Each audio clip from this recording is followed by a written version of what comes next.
From the very first minute that I came to this country, I knew my life had changed. You know, my old life was suddenly never going to be good enough.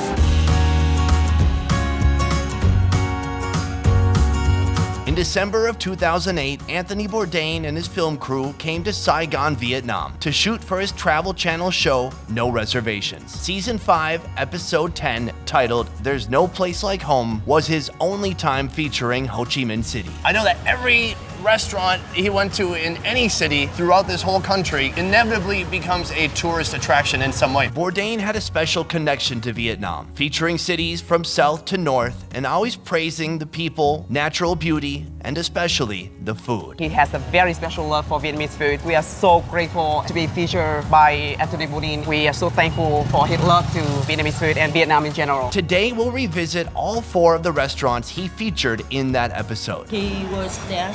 He's sick there. Lam and I will talk to the owners. She has a very good impression about Anthony Bourdain for the very first time. To hear their heartfelt memories of Bourdain. Coi như là một ân nhân đối với cô và cũng là một người bạn. We'll see how time and Bourdain's impact have changed these places over the last 9 years. Since then, Mr. Anthony has a huge impact to our restaurant. And we'll eat some damn good food along the way. So our mission today, visit all these places, retrace his footsteps. Also, we're gonna eat some damn good food. Bánh Xeo. Bánh means cake. Cake? Xeo is the sound you can hear when they cook the xeos. Like sizzling. Xeo, yeah, sizzling. In the list of like Vietnamese delicacy, I can say that like Banh Xeo is something really stand out. I'd venture to guess that the top widely known Vietnamese foods are pho, banh mi, and spring rolls. But if I could tag one more item onto that list, it would be Banh Xeo. These ladies right here, they're just going non-stop cooking this food. How does she handle the heat all day? Làm sao mà chị chịu được cái sức nóng của nó mỗi ngày?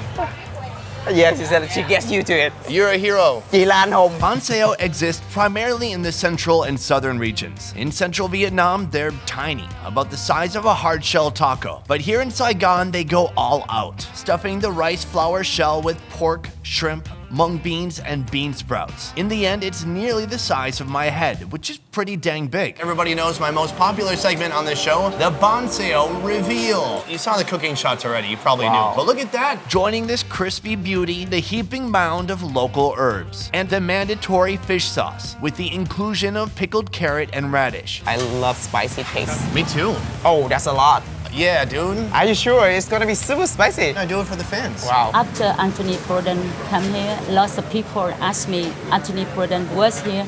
Okay. I say yes. Meet Miss Thuy, the now manager who's been working in this family restaurant since age 11. And they're preparing the Banh Xeo, same recipe. The recipe will pass down from generation to generation, Right. never change. Actually, we use our finger, our hand. And then we need vegetable, of course. This big leaf, we can call it green cabbage. And then another piece, green lettuce, some Thai basil, perilla, and last raw fish meat.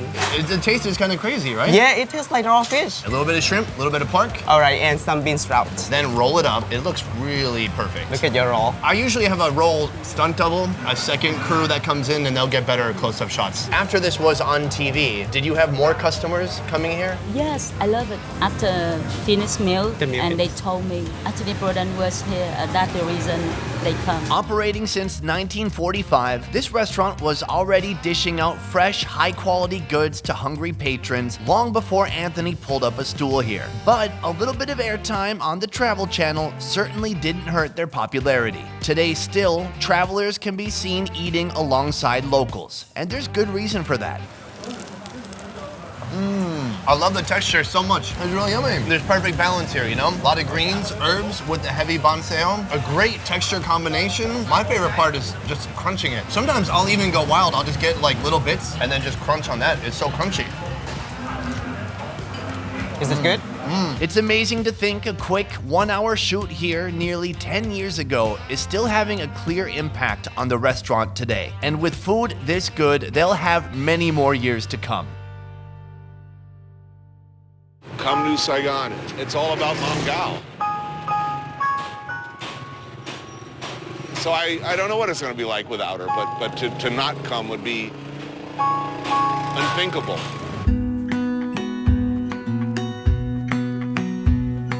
Before No Reservations, Bourdain had a 2-season run on a Food Network show called A Cook's Tour, which featured Madame Nhau's restaurant, Gum Nhu, in the year 2000. The two quickly bonded. Madame Nhau's daughter explains. Mr. Anthony, who loved to discover the unique food and cultures, and my mom, Madame Nhau, who loved to creating unique food. And I think that passion brought them together. But when Bourdain returned in 2009, Madame Nhau had passed away. I remember the second time he came back here. It was the time my mom passed away, and he came to a temple. He came to visit my mom. Though Madame Nhau is no longer with us, her family-run restaurant is still here today. And now it looks like this. Since then, Mr. Anthony has a huge impact to our restaurant. Since the broadcast, Gum Nhu had a huge uptick in international customers. Customers after the same unique food that drew Bourdain here in the first place. And I mean unique.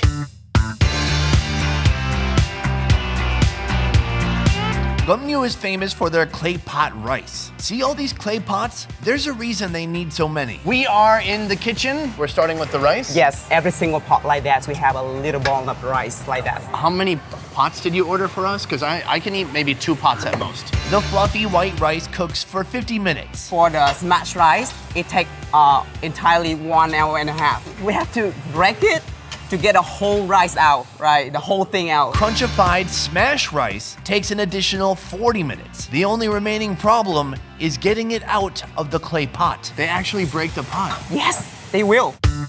Oh, I think she's gonna throw that. Wow, look at that. Oh, this is like a match Wow. of tennis. She's throwing the rice. She broke the rice. She's handling the rice like a frisbee. Oh! 0 points. She's gonna bust the pot again. Boom. Wow. Throws Now, the rice. He got it! Right. Master. Yes. Oh, look at that. Moves. Wow. Once the show is over, they drench the rice with fish sauce, scallions, and sesame seeds. We just eat it plain like this? Yes? Very crispy. That the skin is really crispy, Yeah. but the inside is still really soft. Great flavor too. A little bit sweet. Yeah. And we don't mix this with anything else. Nope. That is dramatic. Some of the less dramatic, yet equally delicious foods include the fluffy white rice topped with clay pot roasted river clams and fried pork fat. Just watch out for the red chilies. Yummy. I like the spicy taste. That is super spicy. Yeah. You eat a whole chili? I ate a whole chili on accident. I mean, the flavors are outstanding. It's sweet, it's salty. I mean, it just tastes like it's kind of caramelized in there a bit. You need some iced tea to cool you down. So I can handle chilies, it's not a big deal. Wow, it's gonna be super spicy, huh? Next. Madame Nhau wasn't around to witness the building of the new Gum Nhu, but her adventurous culinary spirit still lives on within these walls. The boss, as is so often the case in Vietnam, a hard-working woman runs the money end of things, barking orders at a cadre of male employees.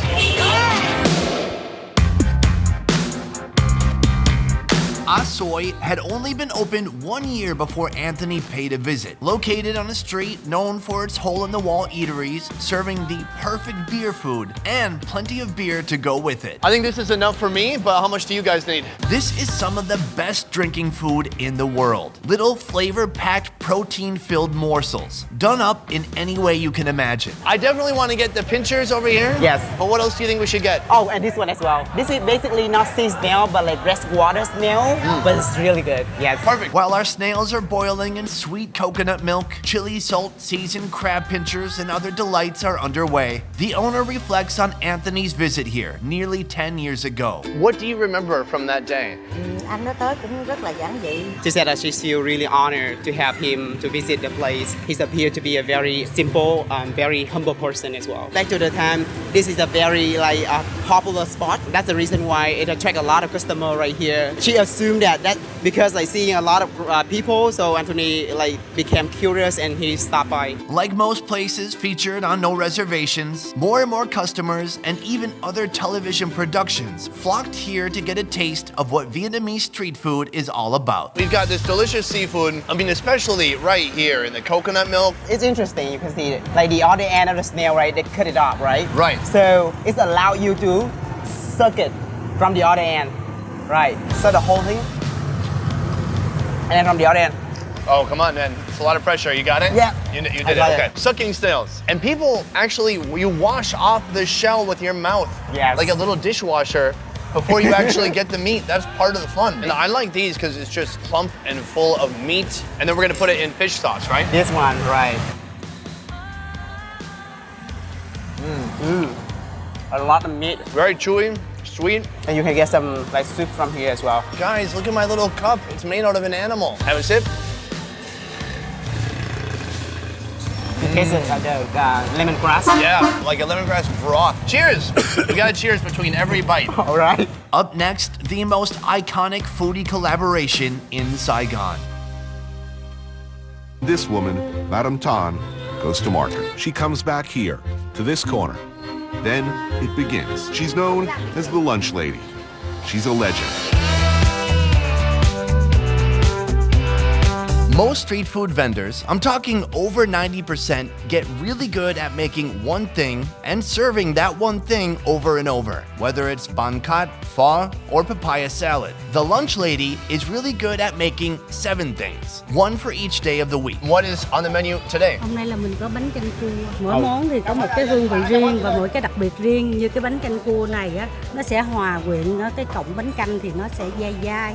Ăn với cái nước bánh canh nó sẽ là sệt sệt. She says what makes her bánh canh cua so enticing to customers is the perfect combination of noodles, broth, pork, shrimp, crab, and quail egg. Yes, all those ingredients piled high for only $1.30. What kind of noodles are these? You asked me, right? Yeah. All right.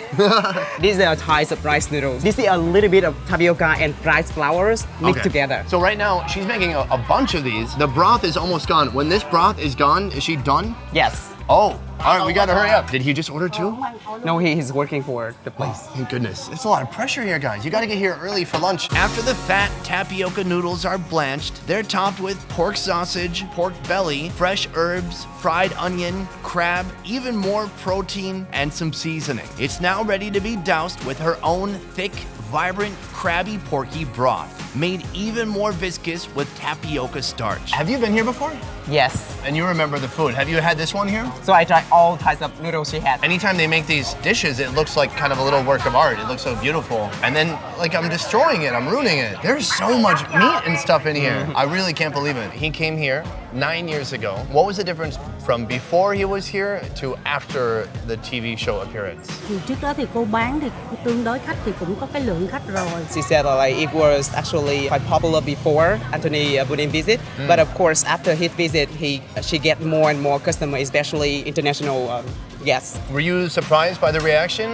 Yeah. Bourdain must have been here on a Friday because he sampled her bún bò Huế. But today is Saturday, and that means I'm about to dig into my first bite of bánh canh cua. Let's try out the broth. Oh, that is yummy. Good, right? Thick, viscous, fatty, so savory. I'm not even messing around. Wow. And there's not much left. When that broth is gone, lunch is over. She just goes until she sells out. Let's talk about this gigantic amount of meat in here. There's a piece of sausage. Yes. I'm gonna try out some of this sausage. I'm gonna put it in the fish sauce. Here we go. Oh, I love this sausage. It's just some kind of like salty, processed, porky sausage. I mean, the pork, the noodles, everything, it works so well together. She's making this once a week, completely different every day, but still maintaining the quality, and that's what's really impressive. Coi như đối với cô Anthony chết là một cái mất mát lớn, thì về ảnh coi như là một ân nhân đối với cô và cũng là một người bạn. Bởi vì khi anh qua Việt Nam á, thì anh không đến được á, có những lúc ảnh cũng gửi lời hỏi đến cô mà anh mất cô không đến được để mà chia buồn lắm. Seeing the real-life impact Anthony Bourdain had here is nothing short of touching. Since that time, she's published her own book giving away all her recipes. And droves of curious travelers and hungry locals still stop by between 11 a.m. and 3 p.m. each day. Just don't come late, because when it's gone, it's gone. With each place we visited and each owner we spoke with, the story was always the same. This television host and his team, unknown to most locals, was humble, simple, and straightforward. He took the time to appreciate every nuance of this beautiful country, and he adored Vietnam for exactly what it is. Along the way, he made an impact that for some will last a lifetime. If you enjoyed this video, please let me know in the comments down below. We can also follow up with restaurants Bourdain visited in Hoi An and Hanoi. Lastly, I'd like to say thank you to Onetrip for making this video possible and for making it their mission to help travelers experience the real Vietnam.